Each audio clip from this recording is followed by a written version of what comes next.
Hey, welcome back. Today, we are going to pull back the curtain on the economy.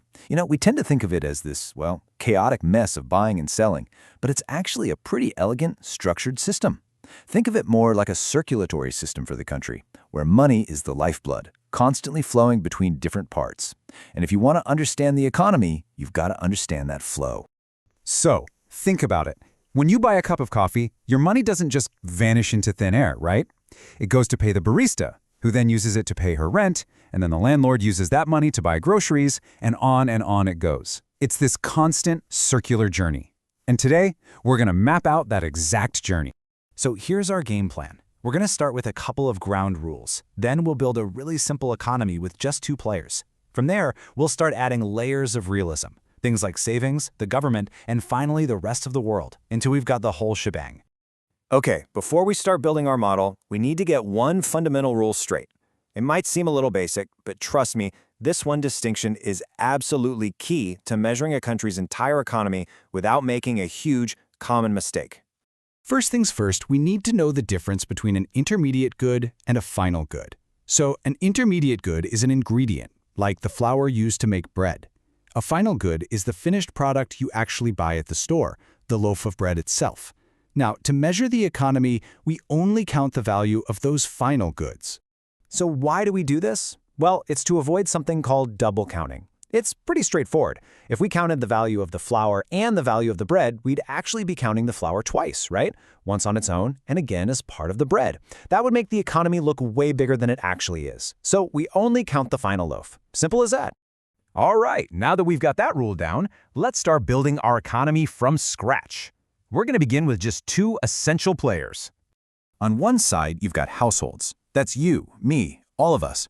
We own the factors of production, our ability to work, the land we own, the money we've saved up. And on the other side, you've got firms. These are the producers, the companies who hire us and use our resources to make all the stuff we buy. And this shows that relationship perfectly. It's a clean, simple loop. Households provide their services, like labor, to firms. And in return, firms provide finished goods and services back to the households. In this simple world, it's a completely closed system where everything that's made is bought. Now what's really cool here is that you can see there are actually 2 flows happening at the same time. The outer loop shows the real flow. That's the flow of actual stuff, like our work going to the company and the products coming back to us. But the inner loop shows the money flow. That's the payments for all that stuff, like our wages from our jobs and the money we spend at the store. And see how they flow in opposite directions? They perfectly balance each other out. Okay, but let's be real. This simple model is, it's a little too perfect. I mean, in the real world, we don't spend every single dollar we earn, do we? And that's where things start to get a bit more interesting. And that's the big question, isn't it? When you decide to tuck some money away in a savings account instead of buying something new, where does that money actually go? It doesn't just poof out of existence, does it? Well, in economics, this active saving is called a leakage. A great way to think about our circular flow is like a plumbing system. Saving is like a little side pipe that diverts some of the water, in this case money, out of that main loop running between households and firms. But that money doesn't just stay in the side pipe. It gets put back into the system through another process, investment. So when firms take out loans to buy new equipment or build a new factory, they are injecting that saved money right back into the main flow of the economy. And this is how it all connects. The capital market, which is just a fancy term for banks, stock markets, investment funds, it acts as the middleman. It takes the savings that are leaking out from households and channels that money to firms so they can inject it back in as an investment. See, we've just made our model a whole lot more realistic. Okay, so now we have households, we have firms, and we have the financial system connecting them.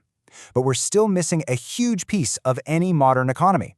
It's time to bring in the government. So, how does the government get involved in this flow?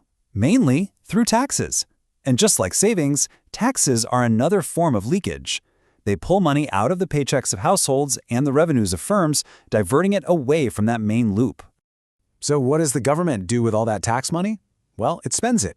Government spending on things like new roads, paying public school teachers, and social programs acts as a massive injection, pushing all that money right back into the circular flow.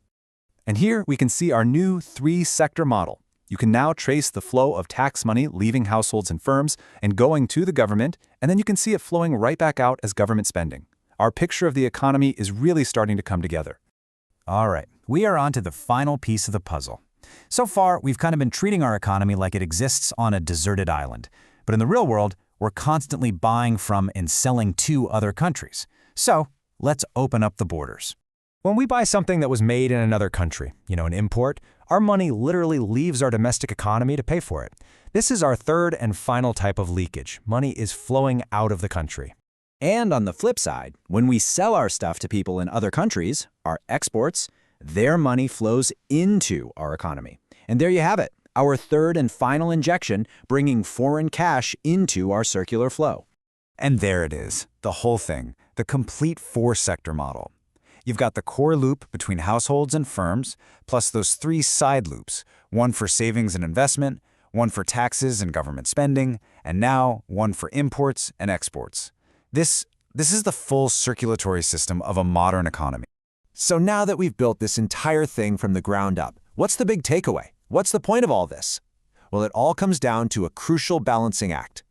Look, on one side of the scale, you have all the leakages, the things pulling money out of the main flow. That's savings, taxes, and imports. On the other side, you have all the injections, the things pushing money back in. That's investment, government spending, and exports. And here's the kicker. For the economy to be stable and in equilibrium, the total amount of leakages has to equal the total amount of injections. This simple balance is basically the engine of our entire economy. It explains so much, from why we have economic booms to why we have recessions. So I'll leave you with this question. What do you think happens to jobs, to growth, when the total leaks are bigger than the total injections? Or what about when the injections are way, way bigger than the leaks?